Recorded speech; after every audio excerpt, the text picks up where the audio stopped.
friends, you're here with me, Jen the Taxidermy Witch. We're in bed, and no, we're not doing hoodoo. Instead, we are kind of reading through some children's books. I love children's books. I know that that doesn't surprise a lot of you because I'm basically, I don't know, a 3-year-old, a 12-year-old, a 17-year-old, a 25-year-old, a 30-year-old all inside this 36, 37-year-old body. And so I don't let go of those youthful bits of me, and I never ever will. And I think that it's hard for a lot of people not to, but if you really think about it, it's more hard to adapt to become an adult.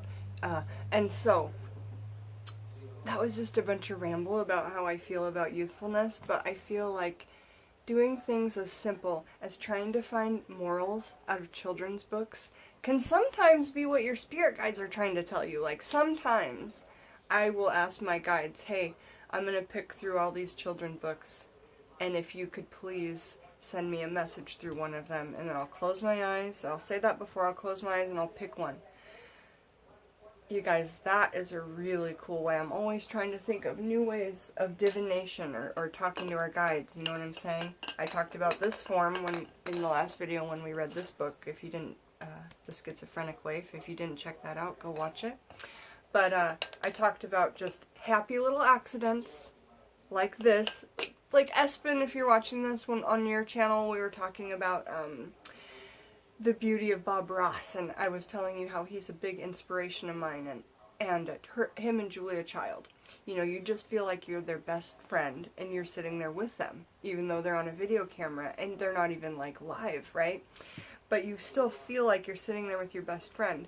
I feel like adaptive youthfulness is one of the ways that probably those people never, like Bob Ross probably never lost that bit of him. You know what I'm saying? Like, that's not an adult phrase, happy little accidents, but it resonates with adults. So, thinking of, you know, just new ways of divination, never letting go of that youthfulness that you have, whether it's stuffed animals in bed, you know, what 37-year-old woman does that? Well, I'll tell you, there's quite a few of us out there, but in general, just not something that you see in films, you know, in cinema, and in the real world. Well, that's not true.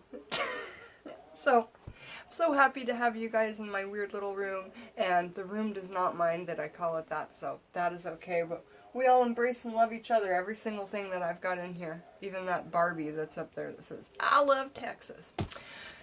So enough rambling, I guess now I'll show you the book. Again, check out The Schizophrenic Waif in the last episode if you didn't get to check that out yet, but this is The Mysteries of Harris Burdick. And it's the book that I spoke about when I talked about all my books. So this, I'll just start reading it to you, because the very first, and it's short. Short, lots of illustrations. I bought this at, like, a Goodwill, and I found it, most of my books do come from there, unless I order them for a purpose, like witchcraft. But, in general, I always check the children's section, because the books have amazingly great pictures that I can use for my decoupage, okay? They're always 79 cents at Goodwill, whether they're hardcover or not. Children's books are 79 cents unless otherwise marked. One time, and I'll show you in one of the videos where I show all my books for art, which will be today, one time I got a cart full, overloaded with books. I got 100 books, 120 books for like $50. Because at that point they were also buy two, get one free. So it was like, I went in there and 300 pounds of books later, you know what I'm saying? So that comes home, but at 79 cents, you can get some really good children's books. Maybe you just grab 20 children's books, random ones that you're drawn to the pictures, okay?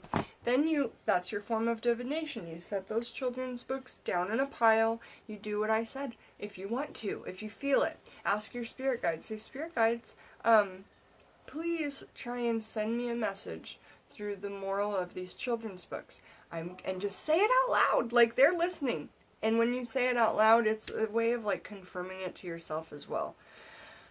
But say, please send me a message of what I need to do to help my life through these books. And before you know it, you'll start reading, and it will be, and the more books you add to that, of course, the easier it is for your guides to give you a message.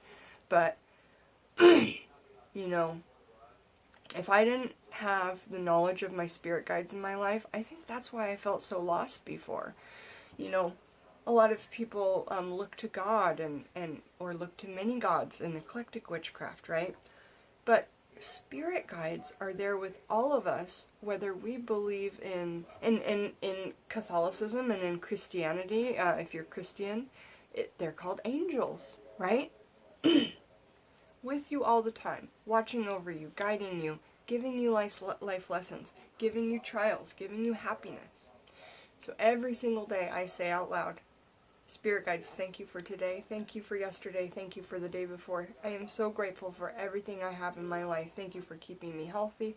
And I just ramble off as many things, not ramble, I state as many things as I can that I'm grateful for and thankful for. When you give this gratitude out loud every day, just start journaling the positive changes in your life, because they will start to pile up. Okay? That's something simple you can do every day, is just say that out loud, right? You feel better for giving gratitude. Your spirit guides are so happy that they'll cry. You know what I'm saying? And sometimes this can be your personal ancestors. Sometimes spirit guides are just beautiful souls that look over people, Okay. So, the book. And yeah, we rambled for 6 minutes, 45 seconds. My apologies. So make sure to check out The Schizophrenic Waif if you haven't. That was a really cool story, and it's my very favorite illustrator. Probably of all time. But we are reading The Mysteries of Harris Burdick. And this is by Chris Van Allsburg.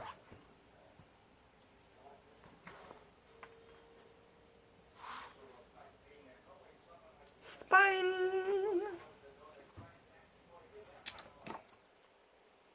Tiny smoke. How's your day, you guys? So nice to see you.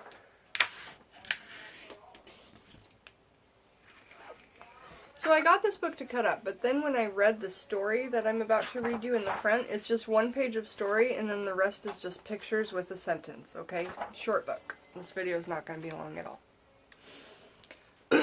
When I got this book, I just thought it was going to be something that I used to cut up for my decoupage art. But after I read this first page to you, you'll understand why I'm keeping it for all of time.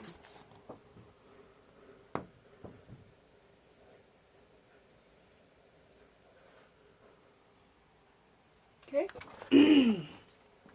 I wish I knew how to read like this. You know how, they do in, like, the teachers do in kindergarten class or whatever? I guess I could. Let's give it a go. I first saw the drawings in this book a year ago, in the home of a man named Peter Wenders. Though Mr. Wenders is retired now, he once worked for a children's book publisher, choosing the stories and pictures that would be turned into books. 30 years ago, a man called Peter, 30 years ago, a man called Peter Wenders' office, a man called at Peter Wenders' office, introducing himself as Harris Burdick. Mr. Burdick explained that he had written 14 stories and had drawn many pictures for each one. He'd brought with him just one drawing from each story to see if Mr. Wenders liked his book. Peter Wenders was fascinated by the drawings. He told Burdick he would like to read the stories that went with each of them as soon as possible. The artist agreed to bring the stories the next morning. He left the 14 drawings with Wenders, never to have been heard from again. That's really interesting. Now I realize I'm like up here. It's harder than it looks. Never to be heard from again. Over the years, Wenders tried to find out who Burdick was and what happened to him, but he discovered absolutely nothing. To this day, Harris Burdick remains a complete mystery. His disappearance is not the only mystery left behind. What were the stories that went with these drawings? There are some clues. Burdick had written a title and a caption for each picture. When I told Peter Wenders how difficult it was to look at the drawings and their captions without imagining a story, he smiled and left the room. He returned with a dust-covered cardboard box. Inside were dozens of stories, all inspired by the Burdick drawings. That's so cool! I have to have those stories! Oh my goodness! My best girlfriend Tess, if you can find that book for me, because you're so good at looking at books, and just send me the link so I can get it for myself, please. Oh, anybody though, if anybody can find that for me, because I was thinking, and I'll show you as we go through this, the story I thought up in my own head. And then we can see how close we are once I get the book, so that's so cool. When I told Peter Wenders how difficult it was to look at the drawings and their captions without imagining a story, he smiled and left the room. He returned with a dust-covered cardboard box. Inside were dozens of stories, all inspired by the Burdick drawings. They'd been written years ago by Wenders' children and their friends. I spent the rest of my visit reading these stories. They're remarkable. Some bizarre, some funny, some downright scary. Mine were all pretty scary. I kind of related. I saw if I could relate everyone to witchcraft or something, and I did, but then I made it more like Hollywood witchcraft, not what really happens, you know. Cinema. The witchcraft from cinema. So yeah, they'd been written years ago by Wenders' family and friends. In the hope, they were remarkable, some bizarre, some funny, some downright scary. In the hope that other children will be inspired by them, and this is a book to get your imagination going, man. This is a great tool for somebody who says, I have no imagination. Give them this book and be like, just really try. Oh, look, you can see the TARDIS. I just put that up yesterday or the day before. So yeah, that's my bit on it. And, yeah, this is so inspiring. The Burdick drawings are reproduced here for the first time. So in this book is the first time they were ever shown. And you know, I don't know if they were ever shown again by anybody else. And this is 1984, though, that the copyright was done. So 35 years ago. So if anybody has any information on this at all, not even the book, because I don't even think it was made. I think he was just saying out of a dusty box he pulled stories. Are those stories published by now? If they are, I've got to get my hands on them, because that's so fun and interesting to me to see what other people are, the other pictures people paint in their heads, you know? So we're done over there. Let's get back to our friends. Alright. So this one, I'm going to show you the picture, okay? And then you could pause on it and just think what story comes to you, and then possibly write it down or just a little blurb about it, and maybe tell me in comments like what you guys thought. I would love to hear what you guys get from this. So I'm not going to say the title or anything yet. I'm just going to show you the picture first. So, a little boy sleeping in his bed. Those to me... Well, I'll show the picture and then I'll start saying stuff.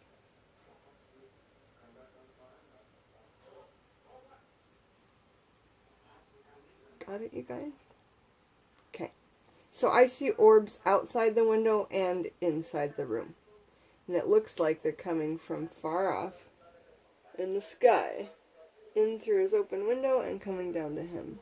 Okay. So to me, I feel like he's... Maybe they're saying the orbs are kind of like aliens, or like kind of like an alien abduction type thought or something. But the vibe I get from this picture is not harmful at all. It's just positive. But I've always felt that way about orbs. So the name of the book, or the short novella, was called Archie Smith Boy Wonder. And the sentence below it, talking about a description of the story, is a tiny voiced asked, "Is he the one?" Question mark. A tiny voice asked, "Is he the one?" So now I think, after reading that it's definitely aliens into orbs, and now these ones are checking with the ones, maybe the mothership outside, on if he's the one. Maybe the orbs came into the room to feel his vibe, to get the energy, send it to the mothership. You know what I mean? Get creative with this, you guys, because that's loads of fun, in my opinion. So one last look. Is he the one? Archie Smith, boy wonder. You know, and maybe he's the one that's like got the pure bloodline. And I'm talking about American Horror Story Apocalypse. Told you guys 17andMe was nuts. Alright, next. Jennifer, stop. You're gonna get so many people to unsubscribe from your channel. So,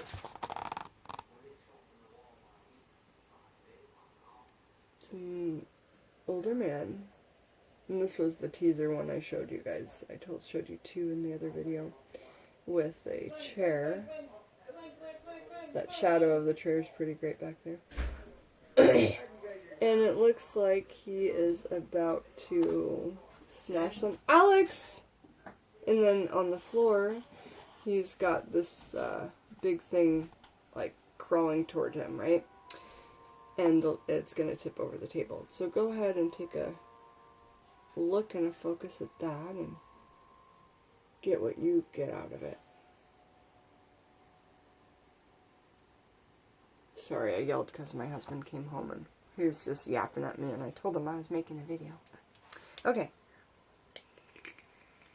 So the story is called Under the Rug, and the sentence says, 2 weeks passed, and it happened again.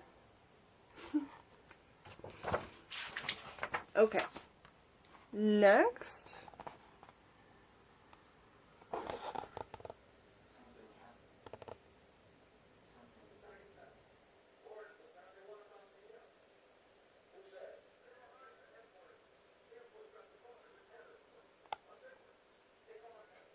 Let me see, where do you guys need to be looking?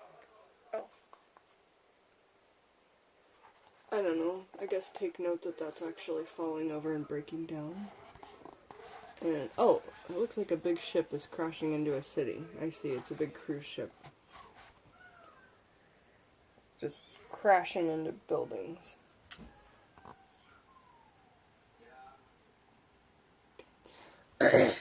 A Strange Day in July is the name of the story. And the sentence says, he threw with all his might, but the third stone came skipping back. That's absolutely chilling. I have no idea what that means. I'd just love to hear in comments what you guys think. And if I was going to apply this one to, you know, witchcraft or something, I don't know. Maybe he summoned something and he tried to use Latin words, and instead of getting the Latin for radical, he said rodent, you know, or something like that. Or instead of saying, I want that red car in my garage, in Latin he accidentally said, I want that rat under my red rug by the garage. I don't know. Just fun to think about, you know. This one, I don't know, maybe the captain fell asleep at the wheel because he had had too much metheglin herbal mead the night before. Okay, so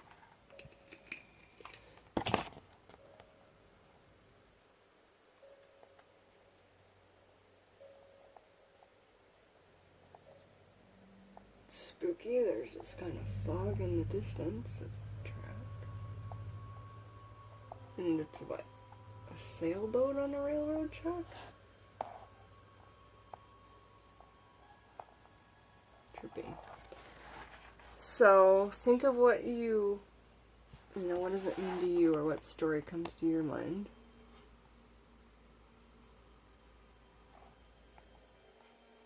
Is that the Emerald City back there? I think it is. Okay, it says, another place, another time.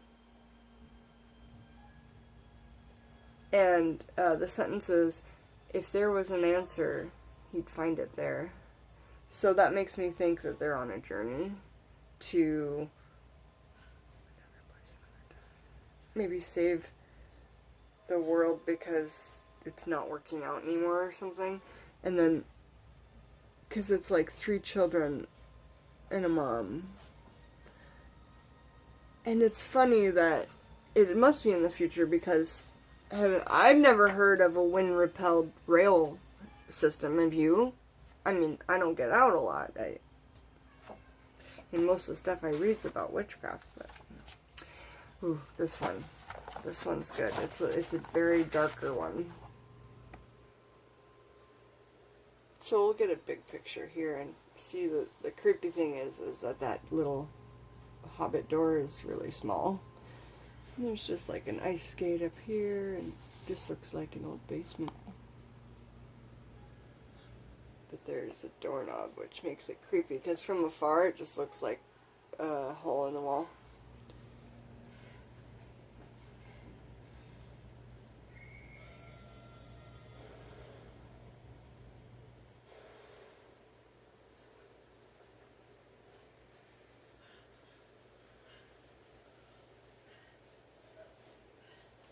Alright. So, one last letter. Uninvited Guests is the name of the story, so immediately it makes me think of, like, you know, if it's called Uninvited Guests and you're down in the basement, and there's this teeny tiny little door, you know, like Fraggle Rock, basically, completely shining through there, you know. Henry was totally gay, that's why they ended the story, and it was sad that they couldn't just say that in the 90s. Remember his neighbor that he took care of, Henry? Did you guys watch Fraggle Rock? It was totally in the time of, like, well, before Alf, but of the Wuzzles, you know. But yeah, the time around Alf and the Wuzzles, there was, Fraggle Rock. And it was Jim Henson, just like Labyrinth, all made of puppets that were not, they were called animatronics, I think, or, no, they were actually puppets. They weren't computer animated graphics or whatever that is. And there were no strings. It was people under the set, and they had them on their hands, which was really cool, too. Jim Henson is one of my favorite, all-time fucking favorites. All time. So creative. So yeah, if you've not watched Fraggle Rock, they do sell the DVDs, but it's this, like, mythical creature type thing that it's a fake mythical creature type thing, and they have a land of their own, and basically the door down to them is a portal. Henry, the guy who had the dog who always thought he saw Fraggles, and no one believed him, it would be like, I saw a fairy, or I saw a gnome, and nobody, or I saw a demon, or whatever, no one believed you. You know, it'd be like that, I suppose, more like the fairy or elf type thing. But yeah, that show is totally magical, and the door in that show is supposed to be a portal. Anyway, the guy, Henry, with the dog, the reason they ended the series, remember they said they had to move to Africa together, him and they're 2 old men, neither of them were married, they said they had to move to Africa together, so he could take care of his friend, and live together for always. And, I believe they made a point of saying it was going to be a 1-bedroom apartment when he was on the phone, because they always show Henry on the phone talking in the beginning. Anyway, I looked it up, and it absolutely, they just couldn't outly say that in the 1990s, or 1980s and 90s, and it was an HBO show. So, really, they could have. And I'm just wondering why they never did, you know? It's just kind of interesting to me. But if you're into that, just look up, like, I don't know, Fraggle Rock Conspiracies or the story of Henry from Fraggle Rock. So let's get back to the book, The Case at Hand. We're not going to get through it, Jennifer. There's not enough minutes left. I got to talk quicker. Okay, so it's called Uninvited Guest, and the sentence says, his heart was pounding. He was sure he had seen the doorknob turn. Yeah, I'd be running. It sounds like a Tool video in there. Okay, next I'm going to show it to you, this one, and just really focus on, I'll show it to you, and then I'll show you what I think we're supposed to be focusing on. Off in the very far distance, there's a man looking back at us. And he's got a rifle and a dog, so he's a hunter. And then here, over here with us, if we were this person looking out, there's a harp.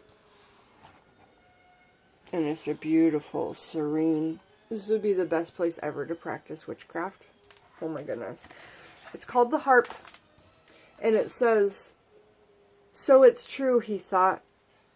It's really true.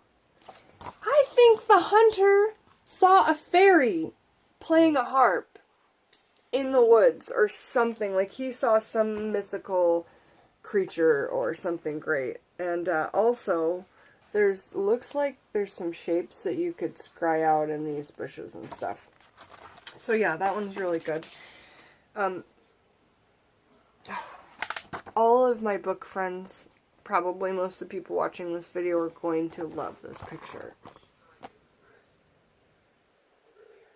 It's a girl sleeping in her bed, and she's falling asleep reading, and her bed is growing a plant out of the interior spine.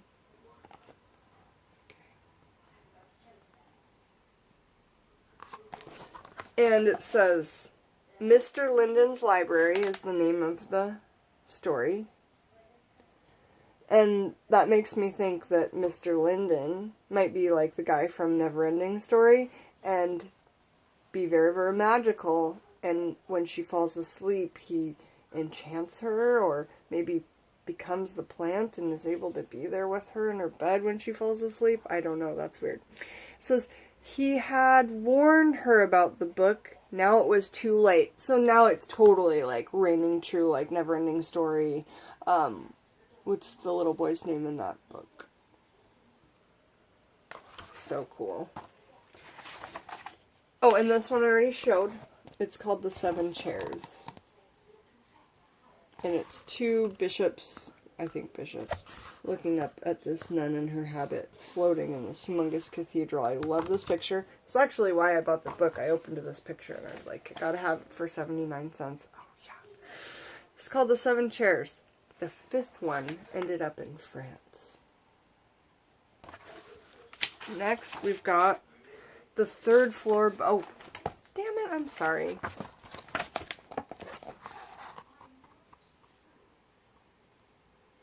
Birds on the wall, open window, scenery out of the back, and there's nothing else in particular besides a radiator below the window and a dresser here. And it looks like one of the birds is actually coming out of the wall. The rest look the same. This one looks like it's actually 3D. So that's the only thing to see there. You have to look hard sometimes. Okay, so the name of the story is The Third Floor Bedroom, and the sentence is, it all began when someone left the window open, which isn't really crazy until you see that one bird that seems to be starting to actually become real. Okay, next we've got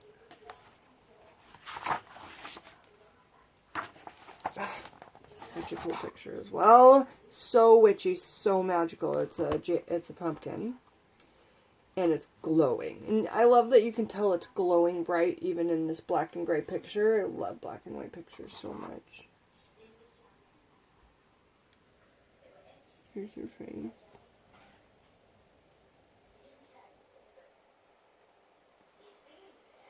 It's got some kitchen paper there. In the UK it's called kitchen paper, or at least that's what Jamie Oliver calls it. And in the US, we call them paper towels. Alright, just dessert. She loved the knife, and it grew even brighter. Oh, excuse me. She lowered the knife, and it grew even brighter. Maybe the pumpkin does not want to be cut into. You know what I'm saying? And then, but her hand's there too, and she's like feeling the energy. Maybe she doesn't know she's a witch, you know? Okay, here is the picture. Basically, it's just an older man holding up a lantern in the dark, holding onto a little boy's arm. Kind of weird. It looks like he's holding it a little bit too hard, but you can't really tell. And he's got a captain's hat on. This guy, and see the way he's holding his arm, it's just not exactly right. I don't know, maybe I'm overlooking it. So that's that, and then it says Captain Tory is the name of the story. Ooh, that rhymed. It's about time. And he swung his lantern 3 times, and slowly the schooner appeared. I have no vibes from that whatsoever. Because that's a normal thing, isn't it? So I'd love to hear what you guys think on that especially. Oh, I actually read this one. This one's so cool. This little girl's looking down at her hands, and there's caterpillars in her hand. But let's look at that look on her face.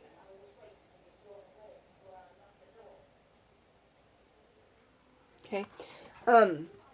Oscar and Alphonse is the name of the story, and the sentence says, she knew it was time to send them back. The caterpillars softly wiggled in her hand, spelling out goodbye. Very, very magical. Could be like scrying or asking your spirit guides, like I was talking about before, to just show you something. You could ask that with bugs. You could ask your spirit guides to show you in this anthill, or perhaps these ants scurrying around, you know, show me something. They're not going to spell out a word, don't get me wrong, but you could show you something. This is the last one, I think. Yes, and we're at the end of time. It is called The House on Maple Street. And it says it was a perfect liftoff. The house is like flying away. So cool. And it's obviously the 50s, because look at the car. An old Hudson. Alright, thanks for joining me, Jen the Taxidermy Witch, while we talked about this amazing and awesome book in bed. If you know anything about this, or if you have the time to do the research, I would be so happy and appreciative. I'll talk to you all soon. Bye-bye!